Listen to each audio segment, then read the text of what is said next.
Hey, this is Chad Pritchard, and this is Pizza and Politics. Today I'm joined with my good friend Nathan Ivie, who is currently one of our county commissioners in Utah County, and he is running for re-election. We are coming to you from my pizza shop, Fat Daddy's Pizzeria, and we are a live working pizza shop. So there may be a phone call, there may be customers walking in the door, we don't know. We're actually in business right now. And so, how are you doing today? I'm good because hopefully I get to have some of your pizza. You do? Well, That's the whole reason I signed up for this. Your pizza, right? So we're gonna make a pizza today. What'd you choose? Pepperoni. Pepperoni. Why pepperoni? It's my favorite. So okay, it's the best. Give us some of that. It's fiscally responsible. It's fiscally. It's delicious, right? Yes. It's delicious and fiscally responsible. There That's why you go. I like it. No frills. So no frills. Fiscally no responsible excess. pizza. It's no excess, but it gives you some flavor. Speaking of being fiscally responsible, I've talked to a few of the gubernatorial candidates, and we talked about the train wreck that was the tax bill, the way that it was. A lot of people didn't like it, the way it was handled. Yeah. And that mirrors almost exactly with our Utah County. You guys passed a tax increase. We did. A lot of people don't like it. A lot of people like this one. Speaking as somebody who thought that it was needed, although I don't like tax increases, I own a home up at the canyon.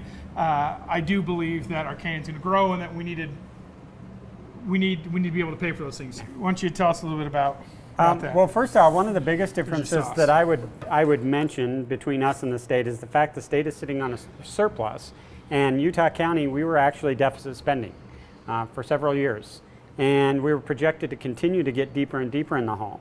And the reason that happens is because growth outpaces new revenue. So we were having significantly more demands on our services, and I'm just putting a little sauce because I don't like a lot of sauce. I'm a minimalist. So we were significantly outpacing the demands on our services and we're growing. And something else happens in Utah County that doesn't happen at the state level, and it's your taxes actually, as a percentage of your home value, go down every single year unless your governing agency takes action. And that had never happened in Utah County for over 23 years. How does that work, by the way? How does it go down? That's a great question. So the easiest answer I can give that most people understand is if your home's worth $10,000 and you spend $1,000, right? It's a 10%. It's dinging at me. Yes. So if your home is worth $10,000 and your property tax rate was 10%, you'd spend $1,000 in property taxes. Now, if the next year your home value increased to $20,000, by state law, your property tax rate would not remain at 10%. It would drop to 5%, so you'd still pay $1,000. That's why people who I had no idea about that. That's why people who've lived in this county since the late 90s were paying a couple $100 in taxes in 1997, and today they are paying the same amount. One instance, we actually pulled up an individual's property tax who was really opposed to our action, and she was spending like under $100 less than she was in the 90s. Wow. And anybody who's gone to the grocery store or bought a pizza knows that you can't buy the same pizza in 1997 for the same price today. And so we had to make some adjustments to make up for that loss of inflation. In fact, the county had lost about 73% of its purchasing power over that course of time because we just failed to take any type of action to address our revenue shortfalls. Oh, nice. You and I have had a lot of discussions over the years. You're from South. You were born and raised in Bluffdale. Yep. Just on the other side of the Go Bingham Miners.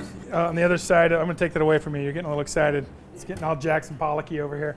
So you were raised in Utah County. You moved here in like 2003. 2003. Moved to South County. You're an entrepreneur. You're a rancher. You're a photographer, an artist, a really father. Bad pizza maker. That's all right. I'm not great either. So my biggest question is why did you choose to get involved in the political arena? Well, the short answer is a moment of stupidity.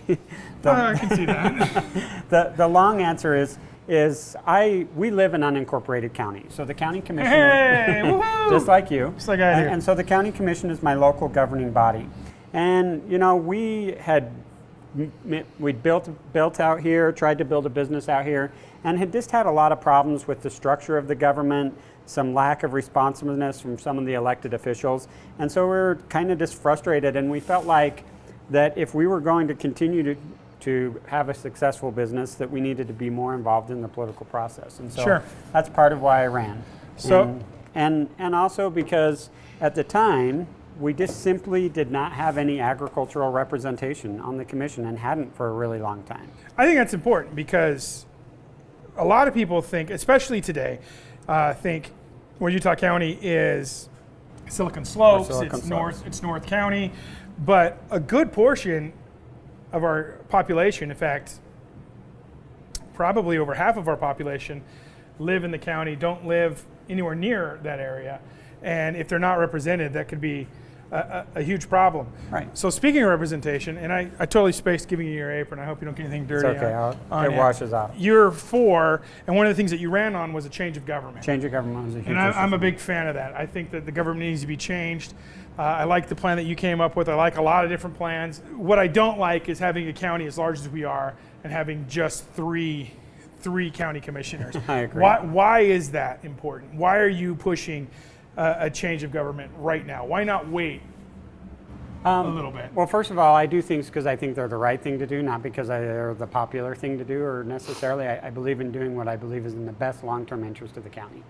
I believe that the county needs a change of form of government, in part because we're growing, and more importantly, because we need districted representation. As you mentioned, our county is incredibly diverse. We're still the #1 agri-seed producing county in the state of Utah. The tart cherries we produce in the south end of the county where I live make Utah the #2 cherry producing state in the whole entire United States of America. And they're fantastic. And they're fantastic. We get the dry ones. And yet we have Silicon Slopes. And those are very different needs. And so our county government needs to be reflective of that diversity in economy and population. And if you have districted representation through a county council, then you make sure that each community has a voice at the table so that the decisions we're making are truly in the best interest of the county as a whole. And so I really believe in that. The other problem is you need checks and balances. We've got executive power, legislative power, and quasi-judicial power all wrapped into the current form of government. And I don't think that's a good model. It's too much consolidated power. You need separate branches of government that have checks and balances on each other. And this change in form of government will bring that. And it mirrors what the founders envisioned as good government. And I believe in that vision of good government, separate legislative body, separate executive body that check and balance each other. And the majority of the power should rest with the legislature. The executive should oversee the day-to-day operations of the county, and there should be a little bit of natural friction that always in the end works in the best interest of the citizenry. Oh, cool. Let's take a look at your pizza. You did all right. You got a little sloppy here. Yeah. So clean that up. That's over here. But besides that, you got good coverage on the cheese. I was nervous you were going to lick that and flip it back on. You got the good coverage of the cheese. I've heard they do that in restaurants, but clearly yours doesn't, so that's good. Come on, well, let's go put this in the oven. Let's do it. So we got the pizza in the oven. It's about to come out. My wife Kimber's going to grab it and cut it, and we'll eat it. We had talked about, and I didn't know this, and we talked about this during the break, that Utah County was the #1 producer of cherries. But coincidentally, we're also the #1 producer of babies in the state. We produce some babies in this county. So there's a lot of growth coming to Utah County. So Utah County is the fastest growing county in the state of Utah. Utah has recently been recognized as the fastest growing state in the entire nation. And as a county, we're one of the fastest growing counties. 50% of our growth actually comes internally, and we would like our kids to stay here. So that brings us into a lot of land use issues, transportation issues, infrastructure issues.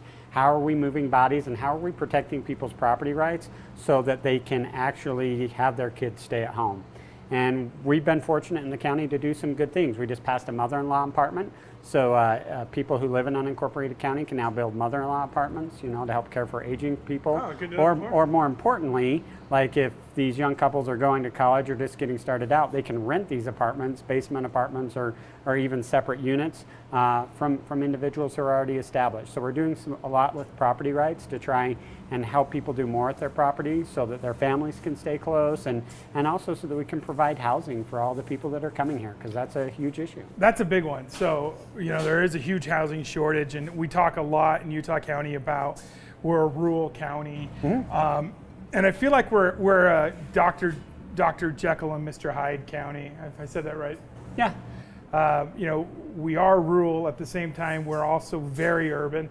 We have a lot of people, and it goes back to property rights. There's there's people who've been on farms and things for 6, 7 generations, and now my neighbors, they want to, but now their kids are taking over, and they don't want to farm. They want to sell them off. We're seeing a lot of people, and even some city governments trying to stop development or trying to stymie that. And to me, that's a really big, whether I agree with it or not, I do believe that that person who owns that land has the right to sell that land and develop it. And I think that there's a lot of land that could be developed that isn't being developed. And I think there's, and I think that they should have that right. Just like the guy who says, hey, I don't want to develop my land, has the right to not develop it. Absolutely. And stay stay farming it. The family who owns the land says, hey, I want to develop this, I should be allowed to do that. What are your thoughts about that? Well, the first thing I think is we have a great model in Utah County, and that's we make sure that most major development happens within. Look at how well sweetheart. I did. You did really good. That's a great looking pizza. That's a great pizza. Good teacher. Thank you. We're going to let that sit a minute because it's so hot. A little hot. It'll burn our mouths. So we make sure that large development happens within incorporated areas, so that those essential services like sewer, water, are all provided by municipalities. That's why Utah County is the lowest property tax county in the entire state of Utah, because Utah County government doesn't provide anything outside of essential services. 80% of our budget goes to law enforcement. So by encouraging growth within the incorporated cities, we make sure we grow smart, right? And we grow within areas that are fit to grow.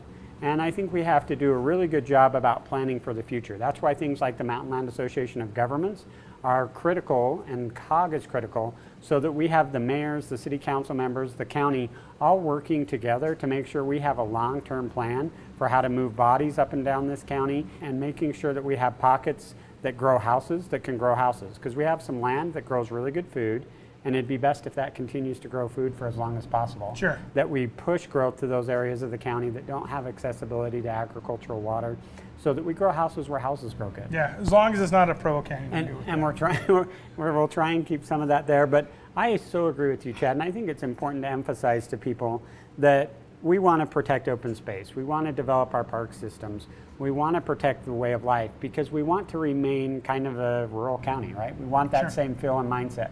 So as we embrace urbanization, we have to plan smart, we have to grow smart, but more importantly, at the end of the day, while we can talk all this fancy stuff, my ultimate constitutional oath of office is to protect your rights as a property owner.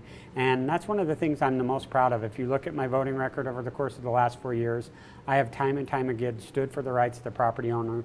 When we've had conflicts, I've tried to find smart compromises.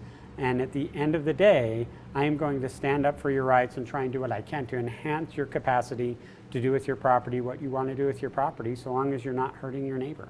Let's have some pizza. So we've That's great. got a good pizza here. It's a nice crust. You did good. Yeah. Coverage is nice. Coverage is good. It's hot. It's hot. It's greasy, which a good pizza should always be, right? Don't burn yourself. You got a grease burn. Okay. I think you did that slice because the pepperoni's a little thin there, so I'm going to. Oh yeah, get one of those big ones. ones. I have the more pepperoni. So that's how you know a good slice right there. You've got the orange drip going on a good pepperoni slice. Mm-hmm. You got to have that. We're working it. It's going to burn my mouth. Mm-hmm. It's got the cheese bowl. That's good. Man, that's water. Brought a tear to my eye, Nathan. It's perfect. Well, definitely my favorite pizza, and so funny. My kids love this place. We have to drive clear from Benjamin to come get pizza here. That's clear from Benjamin. It's like 20 minutes. Only in Utah County is a 20-minute drive clear from somewhere. Hey, we certainly appreciate you. I appreciate all the support that you've given us over the years at our restaurants and our pizza shop. And good luck with you on the election. I'm going to give you one of these because we're in the midst of the pandemic scare. Right. So thanks so much. Thank you. Again, ladies and gentlemen, Nathan Ivie. Make sure you go take a look at him, running for county commissioner in Utah County. www.nathanivie.com is where you can check me out. FatDaddy'sPizzeria.com.